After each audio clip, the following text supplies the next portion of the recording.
Bawal na po ang magmotor sa gabi o mag-ride sa tricycle o anumang klase ng motorsiklo nang walang reflectorized vest tulad po ng aking suot. Tama po kayo na narinig. Bawal na po ang magmotor sa gabi nang walang suot na reflectorized vest katulad po nito.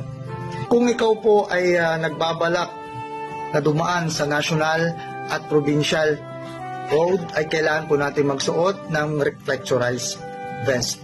Ito ay sa pagitan ng alas 6 ng gabi hanggang alas 6 ng umaga. Ito po ay magsisimula sa August 15. Ulitin po natin, August 15, mula alas 6 ng gabi hanggang alas 6 ng umaga. Sa unang offense po, pag ikaw ay nahuli, ay warning lamang po ang aming ibibigay. Papaalahanan ka namin at i-inform ka namin na kailangan nating magsuot ng reflectorized vest. Yan po. First offense, warning.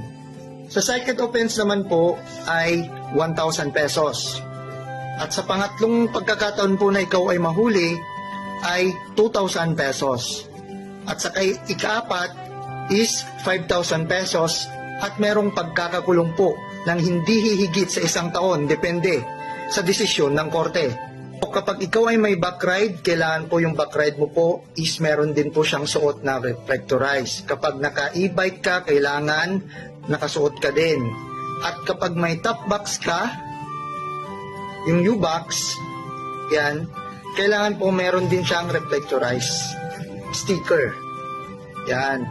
Then, mga naka-tricycle, yan po. E-bike, e-trike, yan po. Yung mga saklaw niyan, kailangan po nakasuot ng reflectorized vest. Kung napanood mo ang video ito, ay maaaring i-share mo din sa iba para naman ma-inform sila.